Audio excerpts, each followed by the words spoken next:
Hello and welcome to another in our thought leadership series for procurement. Today we're talking about innovation, and who better to join me than my good friend and SAP APJ Innovations Experience Leader, Lorraine Longato. Lorraine, welcome. Thanks for agreeing to talk to us. Oh, thank you, Gordon. Thanks for having me. Looking forward to it. Excellent. So let's jump straight in. What does we're talking about innovation today? So what does innovation mean for procurement leaders? What is it that they can seek to try and achieve with innovation? Well, I'll answer that in a few sections, if you don't mind. It actually really means it's an opportunity. Look, if you think about every downturn, and especially, I'm going to take it in context of the current economic downturn that we've had because of COVID, and people are now scrambling in their supply chains, and they're also seeing that people's P&Ls and bottom lines are very different. And how can we achieve more literally with doing less? Now, we always talk about that in procurement, but now it's a reality, right? So this is something that we can utilize through technology to help us achieve this. Why?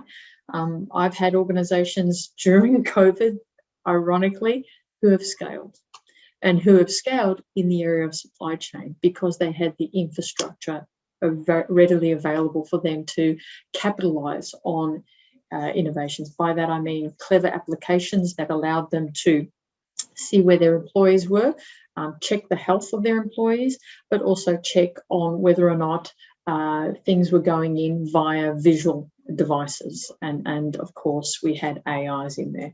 So I guess in a nutshell, it's actually an opportunity to reinvent the way we do procurement by using intelligence. What that enables you to do is you free up your resources and able to focus on the clever peripheral elements that you sometimes said, well, we're going to get to a social enterprise endeavor. Well, actually, no, technology can embed that. So I think if you're looking at the opportunity of innovations, I see it as a clear indicator that here is your competitive advantage opportunity. Look at the way that you can utilize data en masse and drive insights, but also can create insights and immediate alerts throughout your system. What can you plan to achieve? I think it's not just about growth anymore. It's about achieving sustainable outcomes. It's about achieving social outcomes and also driving economical outcomes. And I could give you 1,000,001 stories about that. So I personally think procurement leaders need to open their minds. McKinsey, I think you know this report, the McKinsey report that they released earlier last year about what COVID is driving. It is now hyper extended everything into the digital world. E-commerce platforms, we had organizations that were globally, I think the number was 17 or 18%. I can't recall exactly. It was somewhere around that number. And you hope, extend 6 months into COVID, and now we have an e-commerce presence of upwards of 80%. Mm-hmm. So what we're seeing, and now they're saying, and I think in November they updated their data to say 87%. So what we're seeing is to remain relevant. It's now no longer the term remain relevant in your procurement strategies. So remaining relevant is to be digital. And you can achieve relevance, growth, scale, but the other areas of social, sustainable outcomes as well. So I think it's an exciting time to be in. I agree. And I think a lot for me in innovation is a lot depends on what your starting point is as to what is actually innovative for your organization. Now, I was chatting to some organizations previously, and they're still on paper. So a simple procure-to-pay process or a simple digital transformation is going to have such an incredible impact to them. But it's also thinking about, well, those organizations that are already along the digital journey, those different types of innovations to think about, how am I going to harness that innovation into the things that I want to do, and linking that back, as you say, to what the organizational goals are, I think is critical. And exactly. I was reading a book late last year called The Innovator's Dilemma, which is by Clayton Christensen. And in it, he said, we always overestimate the change that will occur in the next 2 years and underestimate the change that will occur in the next 10. So let me ask you, what are the disruptive technologies that will impact procurement over the next 2 to 10 years? Where do you begin? There's so many of them. Look, I could go into each and every one of them, but in general, I'm going to talk about them holistically across all gamuts, because it's never one. And I think that's the critical point to understand. It's never one technology that's going to set you apart from your competitor or set you apart from other organizations. It's the consumption of all of them, right? And in an intelligent, tapered, and digestible and palatable way for your organization to maximize it, right? That same McKinsey report that I talked about in the previous discussion, it actually talked about organizations are now doing in 3 months what used to take them 3 to 5 years, right? So we're seeing already people's need has shifted them to utilize this, right? So we started, I'll give you an example of one client. It's a very well documented client, so I have no problems in mentioning their name, Zulig, for instance. Zulig experimented with us, started 2 years ago experimenting with this fandangled technology called blockchain for the verification and provenance of their drugs. And why? Because in Southeast Asian APJ, we have a fake drugs syndrome. We have a statistic that is really shocking, 30% proliferation rate of counterfeits. What that basically means is that there's a 30% chance that if you are going through cancer treatment, you're receiving a fake. So that is quite shocking in contrast. So therefore, they implemented this top technology to address fake cancer treatment drugs. But whilst they were doing this, and this was 18 months ago, we started experimenting with putting it on, lo and behold, HVACs. And now full forward to a period whereby which everyone is talking about vaccinations and so forth, that they were able to be in the front foot when it came to HVACs, because they were already barcoding and tracking and tracing. So if something showed up in, say, Wonjun province that wasn't in their supply chain, and they have a double QR code verification, right, at the hospital and at the drug, so you can do a verification. The actual intelligence goes back to their dashboard instantly. So they were able to see that, it can see that, and so address, areas of potential threat. So what we're seeing now is they have now really, in a way, cornered the market in Southeast Asia for trust for all vaccines going through their distribution channel, because of the fact that they implemented intelligence. What they're also able to do is, during COVID, because they had the platform ready, they couldn't reach their employees. They said, SAP, what can we do? And we helped them with Bridget, which was an AI app, chatbox functionality that they could actually communicate with their workers, raise HR tickets, IT tickets, and be able to be connected. Now, full forward, and we're now already talking about AR applications for their consumers, which are incapacitated in hospitals and so forth, to buy drugs, and also drone technology. Now they have a refrigerated supply chain, so they can verify it through technology. So what they've been able to do is be able to, sheer by experimentation, because of a social need, not an economical need 2 years ago, social need to be the brand of trust, and now they're able to scale at a ridiculous amount. Implementing AI and bots for functions has now meant that they are able to run, even an account reconciliation, cloud for payments. They do that in a matter of seconds. So what they're doing is really you driving insights. So how do I see it changing? Let's look at that medical industry. If we are able to capture insights, a cancer patient at the point of ingestion of their treatment, and be able to look at any variations of their treatment, and be able to understand any changes within their white blood platelets and red platelet cells, we can actually understand real time how the drugs are impacting them. So not only are they receiving medications that are real and are tailored to them, but we can actually do customized medication that gives them a higher probability of survival as well as quality of life. So I feel that how it'll impact procurement, all of these insights is driving intelligence. It's driving data analysis. It's driving customer experience. And procurement is able to analyze these centricities in real time to be able to understand consumer and or buyer behavior and patterns to change their products before it reaches its end of life. Customers, we're now talking about hyper automation in the industry. I'm not too sure if you've heard that term. It's definitely being spoken about quite readily. Really what we're seeing is that before we used to talk in terms of a supply chain or a product's life cycle in a matter of years, that now has shrunk. So life cycles are now becoming far more immediate because they're tailored to people's tastes because of their movements and propensity to change flavors. Technology is driving immediacy, customization of goods, of medication, of even customized clothing as well, real time. So procurement needs to understand that the only way that they're going to be able to be on the front foot to analyze these trends and these behaviors as well as these movements is to have the data. And once they have that in data, aggregate that intelligence through some machine learning, through some AI, they can really make simplify their supply chain and simplify their long-term requirements. It's now no longer about warehousing. You can even commoditize that. We're utilizing apps that have gig economy workers.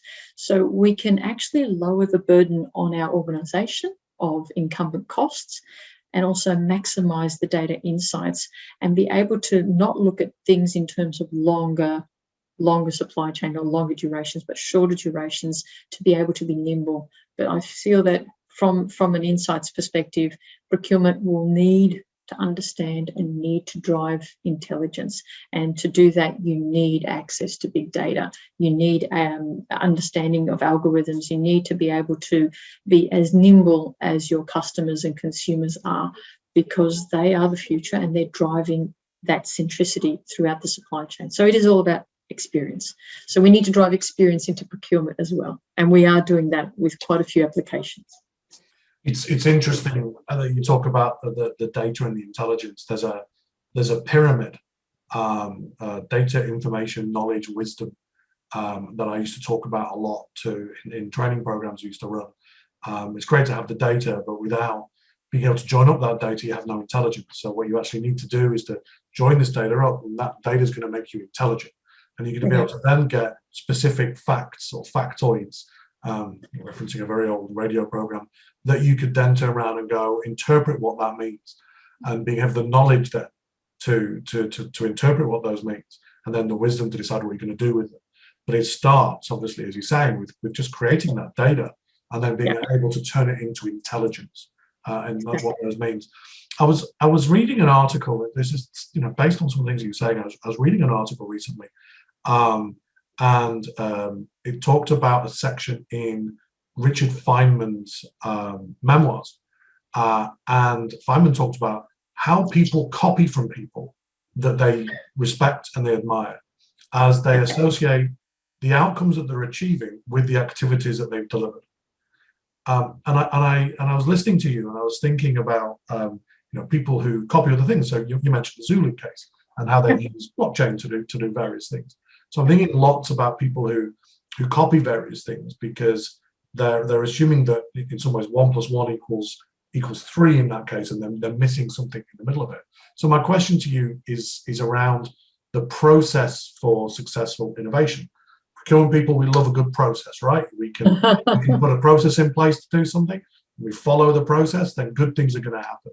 So what is the process for a successful innovation? Is it looking at planned innovation activities that line up with your corporate culture and your employees' capabilities and expertise? Or is it just copying what other people have done and then just bringing it into your environment? What do you think works best? It's interesting you should say that, because I'm not too sure if you know this or not, but in the innovation office, we actually do have a script methodology that we abide by. It's the human-centered approach towards innovation. And ironically, I think you'd find that most of the tech organizations do have versions thereof. But at the end of the day, it's about using humans buy the technology. So you can talk about the AI to drive insights and everything else, but it is humans who end up buying this technology. So therefore, what we need to be able to understand and communicate is, and sometimes some people don't know what it is that they are missing. We have to understand the humans that we are dealing with. In this case, the organizations we're dealing with. I had the privilege of working with an organisation last year that had been shown 1,000,001 IoT applications by everyone, including us. And yet they fundamentally, we had a conversation that was sponsored by our COO, and the conversation went a bit like this. Lorraine, I don't understand all these IoT things that you're showing me.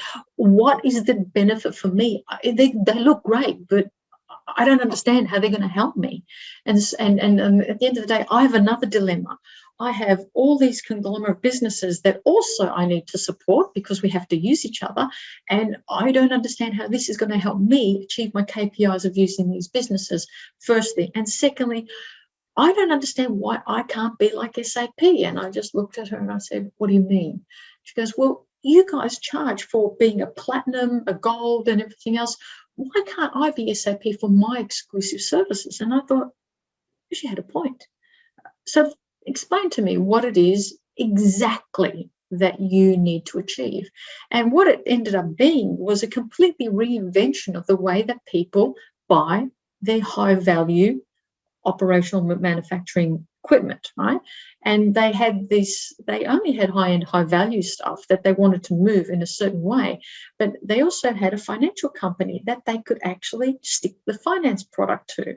So here we had an opportunity to use technology, IoT, to click a financial product to use customer experience applications that we can then drive the maintenance and manufacturing and the operation, track those goods, and then also track its OEE, right? The actual operational efficiency of that equipment, and also call maintenance staff to not only where it is being installed, but its operational and maintenance and ongoing maintenance thereof.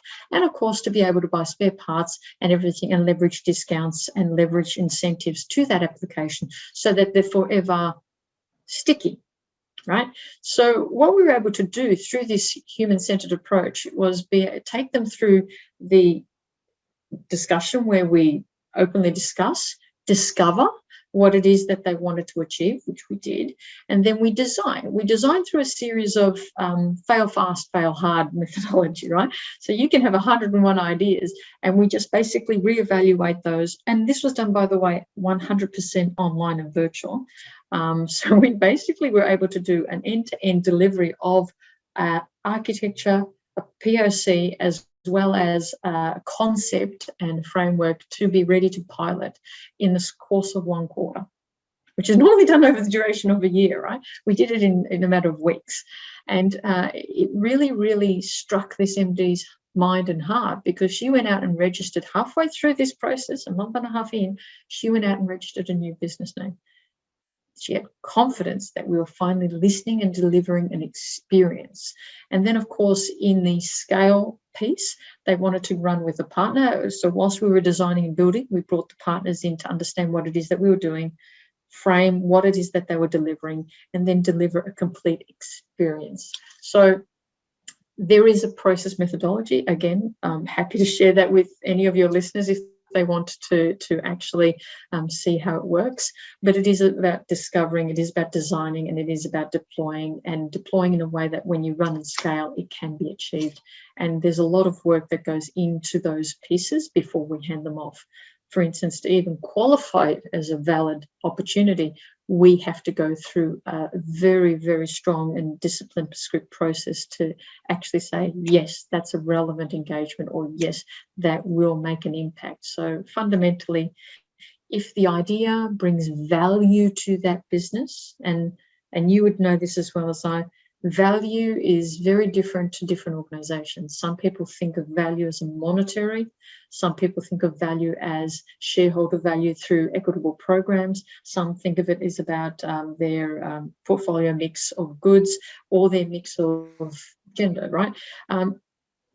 Defining the value early defining what it is that they need to achieve to remain relevant, and then being able to give them an experience that allows them to understand how they can fast track this engagement really helps drive that. So yes, the successful innovation doesn't come pulling a rabbit out of your hat. It actually comes through a detailed, methodical way of looking at the benefit and value, assessment, reassessment, requalifying, and then understanding. If you can take your customer on that journey through each process step, then they will embrace the innovation.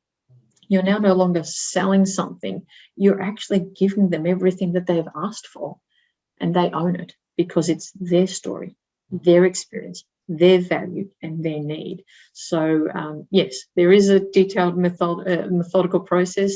It is about process management because you also have to manage expectations and manage also your own corporate culture as well. Think about it. Some of these people who work in your company might not understand how this technology works, or might be fearful of embracing it because they feel that it might displace them.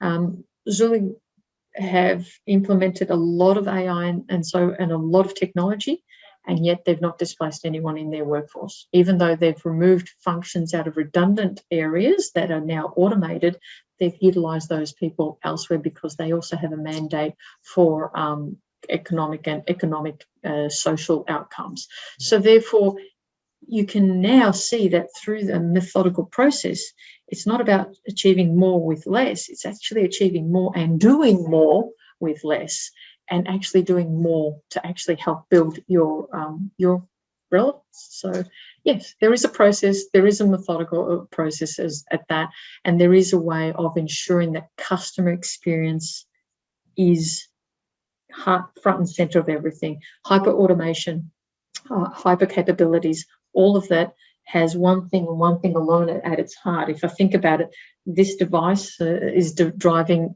how everyone behaves, mobile devices, connected watches, and so forth. How can we now use a methodical process to drive those insights, to give everyone the experience that they need and apply it in their environments so that they can actually A, grow, scale, remain relevant, or create a social program? So yeah, that's the long answer, I guess. Cool. Lorraine, that's been awesome. Thank you very much for sharing your stuff around innovation today. I think it's been something that hopefully an awful lot of people will internalize, think about what it means, reach out to you if they want to talk about more things to do with innovation.